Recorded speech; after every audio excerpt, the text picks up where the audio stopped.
Breaking update ಲಭ್ಯ ಆಗ್ತಾ ಇದೆ, ಅದನ್ನ ಗಮನಿಸ್ತಾ ಹೋಗೋಣ.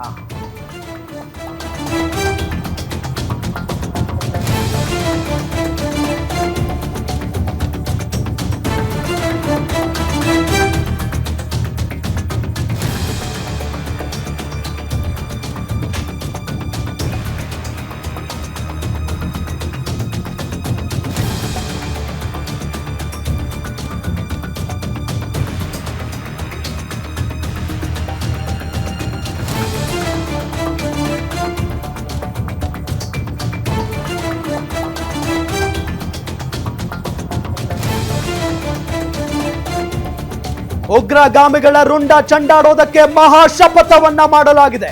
ಭಯೋತ್ಪಾದಕರ ಹುಟ್ಟಡಗಿಸಲು ಮಹಾಶಪಥವನ್ನ ಮಾಡಲಾಗಿದೆ. ಅಮಾಯಕರ ಜೀವ ತೆಗೆದವರ ಫಿನಿಶ್ಗೆ ಮಹಾಶಪಥ ಮಾಡಲಾಗಿದೆ. ಪ್ರವಾಸಿಗರ ಪ್ರಾಣ ತೆಗೆದವರ ಸದೆ ಬಡಿಯೋದಕ್ಕೆ ಶಪಥ ಮಾಡಿದ್ದಾರೆ. ಹಿಂದೂನಾ ಅಂತೇಳಿ ಗುಂಡಿಕ್ಕಿದವರ ಮಟ್ಟ ಹಾಕೋದಕ್ಕೆ ಮಹಾಶಪಥ ಮಾಡಿದ್ದಾರೆ ನಮ್ಮ ಭಾರತೀಯ ವೀರ ಸೈನಿಕರು. ಉಗ್ರ ಕ್ರಿಮಿಗಳ ರಣಬೇಟೆಗೆ ಆಪರೇಷನ್ ಟಿಕ್ಕಾ ಮುಖೇನ ಉಗ್ರ ಕಾರ್ಯಾಚರಣೆಯನ್ನ ಕೈಗೊಳ್ಳಲಿದ್ದಾರೆ ನಮ್ಮ ಯೋಧರು. ಉಗ್ರಗಾಮಿಗಳನ್ನ ಸುಮ್ಮನೆ ಬಿಡೋ ಹಾಗಿಲ್ಲ. ಯಾವುದೇ ಬಿಲದಲ್ಲಿ ಕುಳಿತುಕೊಂಡ್ರೂ ಕೂಡ ಹೆಕ್ಕಿ ತೆಗಿಬೇಕು. ಅವರ ಮುಂಡವನ್ನ ಬೇರೆ ಬೇರೆ ಮಾಡಬೇಕು. ಇದು ಇಡೀ ಭಾರತದ ಜನ ಹೇಳ್ತಾ ಇರುವಂತ ಮಾತು. ಇಡೀ ಭಾರತದ ಜನರ ರಕ್ತ ಕುದಿತಾ ಇದೆ ಈಗ. ಹಿಂದೂ ನೀನು ಅಂತ ಹೇಳಿ ಕೇಳಿ ಗುಂಡಿಕ್ಕಿ ಸಾಯಿಸಿದಾರಲ್ಲ, ಅವರನ್ನ ಹುಡುಕಿ ಕೊಲ್ಲಬೇಕು. ಅಲ್ಲಿ 27 ಜನ ಸತ್ತು ಬಿದ್ದಿದ್ದಾರೆ ನಮ್ಮ ಭಾರತೀಯರು. ಅವರ ಸಾವಿಗೆ ಪ್ರತೀಕಾರ ತೀರಿಸಿಕೊಳ್ಳಲೇಬೇಕು. ತೀರಿಸಿಕೊಳ್ತೀವಿ ಅಂತ ಕೇಂದ್ರ ಸರ್ಕಾರ ಈಗಾಗಲೇ ಹೇಳಿದೆ. ಅದಕ್ಕೆ ಸಂಬಂಧಪಟ್ಟಂತೆ ಈಗಾಗಲೇ ನಮ್ಮ ಯೋಧರು ತೀವ್ರವಾಗಿ ಕಾರ್ಯಾಚರಣೆಯನ್ನು ಕೂಡ ನಡೆಸ್ತಾ ಇದ್ದಾರೆ.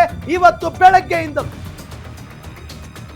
ನಮ್ಮ ಜನರ, ನಮ್ಮ ಅಮಾಯಕರ ಸಾವಿಗೆ ಪ್ರತೀಕಾರ ತೀರಿಸಿಕೊಳ್ತೀವಿ. ಮತ್ತೊಂದು ಸರ್ಜಿಕಲ್ ಸ್ಟ್ರೈಕ್ ನಡೆಯುತ್ತಾ ಹಾಗಾದ್ರೆ ಉಗ್ರರ ಮಟ್ಟ ಹಾಕೋದಕ್ಕೆ ಮೋದಿ ಟೀಮ್ ಸಜ್ಜಾಗಿದೆ. ಭದ್ರತಾ ಸಂಪುಟ ಸಮಿತಿ ಸಭೆಯನ್ನ ನಡೆಸ್ತಾ ಇದ್ದಾರೆ ಪ್ರಧಾನಿ ಮೋದಿ.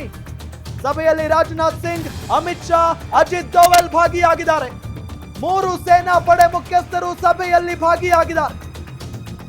ಪುಲ್ವಾಮಾ ದಾಳಿ ವೇಳೆ ಉಗ್ರರ ಹುಟ್ಟಡಗಿಸಿದ್ದ ಭಾರತ, ಅದನ್ನ ಯಾವತ್ತೂ ಕೂಡ ಜಗತ್ತು ಮರೆಯೋದಿಲ್ಲ. ಎಸ್ಪೆಷಲಿ ಪಾಕಿಸ್ತಾನ ಯಾವತ್ತೂ ಮರೆಯೋದಿಲ್ಲ. ಈಗ ಮತ್ತೊಂದು ಸರ್ಜಿಕಲ್ ಸ್ಟ್ರೈಕ್ಗೆ ಬಿಗ್ ಪ್ಲಾನ್ ನಡೆಯುತ್ತಾ ಹಾಗಾದ್ರೆ ಖಂಡಿತವಾಗಿಯೂ ನಡೆಯುತ್ತೆ ಅಂತ ಹೇಳ್ತೀನಿ. ಎಕ್ಸಾಕ್ಟ್ಲಿ. ಯಾಕೆ ಅಂತ ಹೇಳಿದ್ರೆ ಅಮಿತ್ ಶಾ ಅವರು ನಿನ್ನೆ ಘಟನೆ ನಡೆದ 4 ಗಂಟೆಗಳಲ್ಲಿ ಶ್ರೀನಗರಕ್ಕೂ ಹೋಗ್ತಾರೆ. ಇದರ ಬಗ್ಗೆ ಸಂಬಂಧಪಟ್ಟವರ ಜೊತೆಗೆ ಸಭೆಯನ್ನ ನಡೆಸ್ತಾರೆ.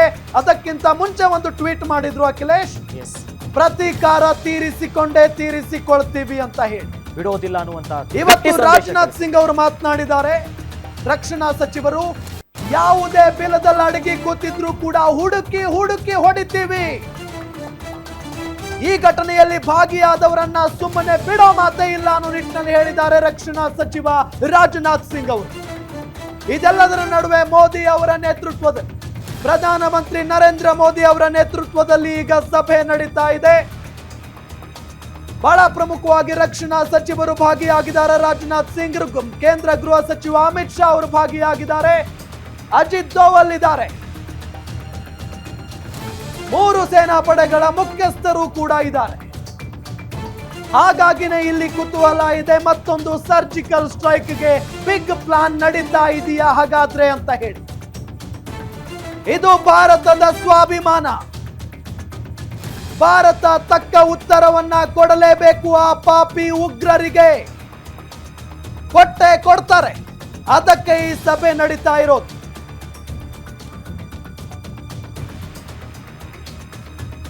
ಗಮನಿಸ್ತಾ ಇದ್ದೀವಿ ಈಗ ಪ್ರಧಾನಿ ನರೇಂದ್ರ ಮೋದಿ ಅವರ ನೇತೃತ್ವದಲ್ಲಿ ಸಭೆ ನಡೀತಾ ಇರೋದನ್ನ. ಬಹಳ ಪ್ರಮುಖವಾಗಿ ಇಲ್ಲಿ ಅಜಿತ್ ದೋವಲ್ ಭಾಗಿಯಾಗಿದ್ದಾರೆ. ಅಖಿಲೇಶ್, ಈ ಹಿಂದೆ ಸರ್ಜಿಕಲ್ ಸ್ಟ್ರೈಕ್ ನಡೀತಲ್ಲ, ಅದರ ಮಾಸ್ಟರ್ ಮೈಂಡ್ ಅವರೇ ಇದ್ದಾರೆ. ಅದನ್ನ ಮರೆಯೋ ಹಾಗಿಲ್ಲ ನಾವು. ಪಕ್ಕಾ ಪ್ಲಾನ್ ಮಾಡಿ ಪಾಕಿಸ್ತಾನದ ಒಳಗೆ ನುಗ್ಗಿ ಅಲ್ಲಿ ಅಡಗಿ ಕೂತಿದ್ದಂತ ಆ ಕ್ರಿಮಿಗಳನ್ನ ನಾಶ ಮಾಡಿ ಬಂದ್ರಲ್ಲ ನಮ್ಮ ಯೋಧರು. ಹಿಂದಿರುವಂತ ಮಾಸ್ಟರ್ ಮೈಂಡ್ ಯಾರು, ಯಾರ್ಯಾರು ಸಾಥ್ ಕೊಟ್ಟಿದ್ದಾರೆ, ಎಲ್ಲಿಂದ ಫಂಡಿಂಗ್ ಆಗಿದೆ, ಯಾವ್ಯಾವ ಇನ್ನಿತರ ಸಂಘಟನೆಗಳು ಜೊತೆಗೂಡಿದ್ದಾರೆ, ಎಲ್ಲವನ್ನ ಈಗಾಗಲೇ ಕಾರ್ಯಾಚರಣೆ ಆಗ್ತಿದೆ, ಪರಿಶೀಲನೆ ಮಾಡ್ತಿದ್ದಾರೆ. ಹಾಗಾಗಿ ಉತ್ತರ ಕೊಡ್ಲೇಬೇಕು. ಇಡೀ ದೇಶ ಒಂದು ಕಡೆ ಕಾಯ್ತಿದ್ರೆ ಮತ್ತೊಂದು ಕಡೆ ಇಡೀ ಜಗತ್ತು ನೋಡ್ತಿದೆ ಭಾರತದತ್ತ. ಎಕ್ಸಾಕ್ಟ್ಲಿ. ಭಾರತ ಇಂಥ ದೇಶ ಆಗಿ ಭಾರತದ ಒಳಗಡೆ ಬಂದು ಗುಂಡಿನ ದಾಳಿ ಮಾಡ್ತಾರೆ, ನರಮೇಧ ಮಾಡ್ತಾರಂತಂದ್ರೆ ಭಾರತ ಈಗ ಸುಮ್ಮನಿರ್ಬೇಕಾ? ಉತ್ತರ ಕೊಡೋದಕ್ಕೆ ನೀಟಾಗಿ ಬಿಗ್ ಪ್ಲಾನ್ ರೆಡಿ ಆಗ್ತಿದೆ. ಹಾಗಾಗಿ ಮುಂದಿನ ನಡೆ ಏನಿರುತ್ತೆ ಎಲ್ಲರೂ ಕೂಡ ಎದುರು ನೋಡ್ತಿದ್ದಾರೆ. ಇಡೀ ದೇಶಕ್ಕೆ ದೇಶ ಅದೇ.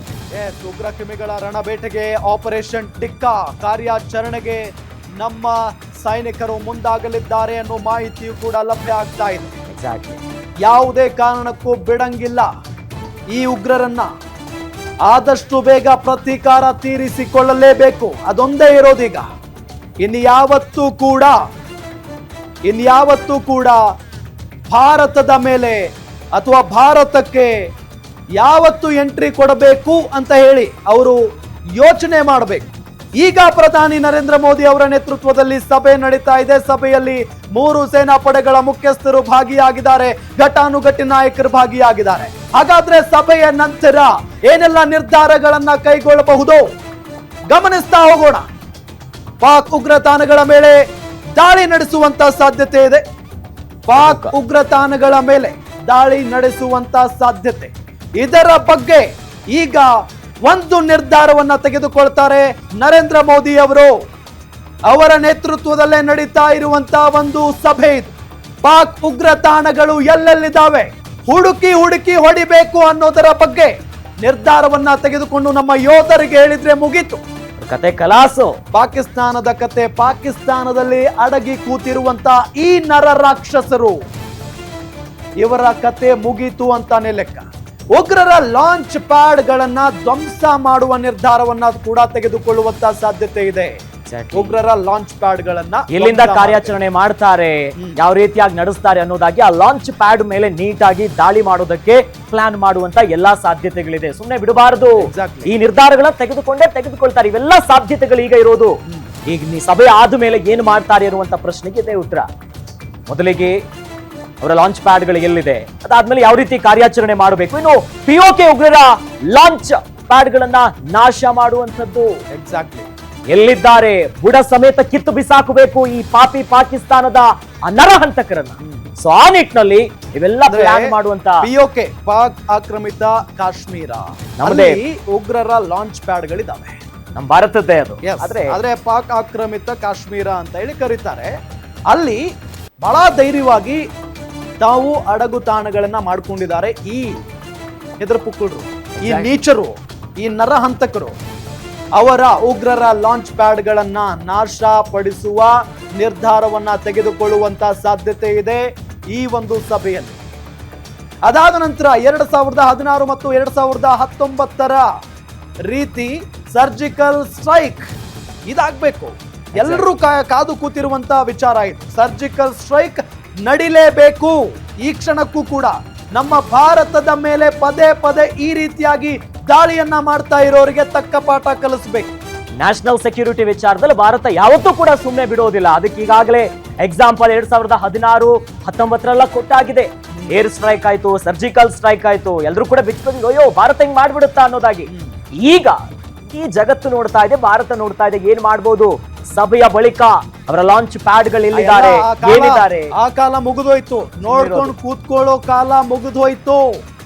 ಈಗ ಭಾರತ ತಕ್ಕ ಪಾಠವನ್ನ ಕಲಿಸೋದಕ್ಕೆ ಸಿದ್ಧವಾಗಿ ಕೂತಿದೆ. ಅದಕ್ಕೆ ಈ ಹಿಂದೆಯೂ ಕೂಡ ತಕ್ಕ ಪಾಠವನ್ನ ಕಲಿಸಿದೀವಿ, ಈಗಲೂ ಕೂಡ ಕಲಿಸ್ತಾರೆ. 2016, 2019 ರೀತಿ ಸರ್ಜಿಕಲ್ ಸ್ಟ್ರೈಕ್ಗೆ ಈಗ ನಿರ್ಧಾರ ಮಾಡಿದ್ರು ಕೂಡ ಡೌಟ್ ಬೇಡ. ಯಾಕೆ ಅಂತ ಹೇಳಿದ್ರೆ ಅಲ್ಲಿ ಅಜಿತ್ ದೋವಲ್ ಇದ್ದಾರೆ, ಅಮಿತ್ ಶಾ ಇದ್ದಾರೆ, 3 ಸೇನಾ ಪಡೆಗಳ ಮುಖ್ಯಸ್ಥರಿದ್ದಾರೆ, ರಕ್ಷಣಾ ಸಚಿವ ರಾಜನಾಥ್ ಸಿಂಗ್ ಇದ್ದಾರೆ, ಬಹಳ ಪ್ರಮುಖವಾಗಿ ಪ್ರಧಾನಿ ನರೇಂದ್ರ ಮೋದಿ ಅವರಿದ್ದಾರೆ.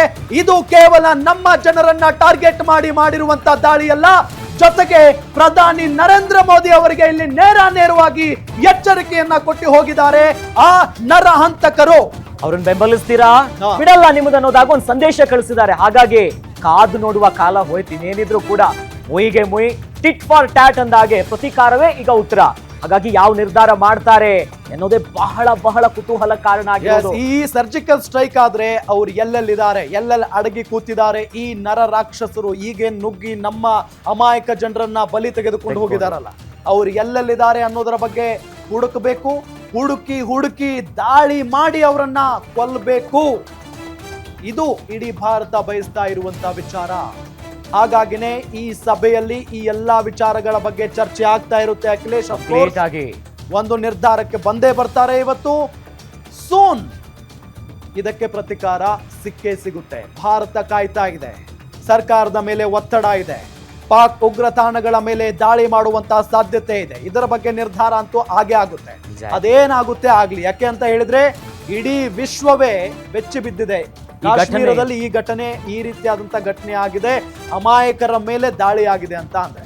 ಇನ್ನೊಂದು ವಿಚಾರ ಅಂತ ಅಂದ್ರೆ ಕಾಶ್ಮೀರದಲ್ಲಿ ಕೇವಲ ನಮ್ಮ ಭಾರತದ ಬೇರೆ ಬೇರೆ ರಾಜ್ಯಗಳ ಜನ ಹೋಗಲ್ಲ ಅಖಿಲೇಶ್, ವಿದೇಶದಿಂದ ಜನ ಬರ್ತಾರೆ. ಭೂಲೋಕದ ಸ್ವರ್ಗ ಅಂತ ಸುಮ್ನೆ ಕರೆಯಲ್ಲ, ಮಿನಿ ಸ್ವಿಟ್ಜರ್ಲ್ಯಾಂಡ್ ಅಂತ ಕರೀತಾರೆ ನಮ್ಮ ಕಾಶ್ಮೀರವನ್ನ. ಅಂಥದ್ರಲ್ಲಿ ವಿದೇಶಿಗರೇನಾದ್ರೂ ಇದ್ದಿದ್ರೆ, ಕೇವಲ ಭಾರತೀಯನನ್ನ ಹುಡುಕಿ ಇವರು ಕೊಂದಿದ್ದಾರೆ, ಅದರಲ್ಲೂ ಪುರುಷರನ್ನ ಕೊಂದಿದ್ದಾರೆ, ಅದರಲ್ಲೂ ಧರ್ಮವನ್ನ ಕೇಳ್ಕೊಂಡು ಹಿಂದೂನಾ ಅಂತ ಹೇಳ್ಬಿಟ್ಟು ಅಲ್ಲಲ್ಲೇ ಸಾಯಿಸಿದ್ದಾರೆ ಅಂತಂದ್ರೆ ಅದು ಎಂತ ಮನಸ್ಥಿತಿ, ಅದ್ರ ಹಿಂದಿರೋ ಅಜೆಂಡಾಗಳು ಏನು, ಯಾವ್ಯಾವ ಸಂಘಟನೆಗಳಿದೆ, ಲಷ್ಕರೆ ತೊಯ್ಬಾ ಇರೋದು ಬಹಳ ಸ್ಪಷ್ಟವಾಗಿ ಗೊತ್ತಾಗಿದೆ. ಜೊತೆಯಲ್ಲಿ ಇದ್ರ ಹಿಂದೆ ಇನ್ನೇನ್ ಯಾರಿದ್ದಾರೆ, ಇವೆಲ್ಲ ನಿರ್ಧಾರಗಳು ಏನಾಗುತ್ತೆ, ಸಭೆಯ ನಂತರ ಏನಾಗುತ್ತೆ ಅನ್ನೋದೇ ದೊಡ್ಡ ಮಟ್ಟದ ಕುತೂಹಲವನ್ನ ಈಗ ಕೆರಳಿಸ್ತಾ ಇದೆ. ಮತ್ತಷ್ಟು ಅಪ್ಡೇಟ್ಸ್ ನೇಟೋ ಟಿವಿ. ಅದಕ್ಕೂ ಮೊದಲು ಸ್ಮಾಲ್ ಬ್ರೇಕ್.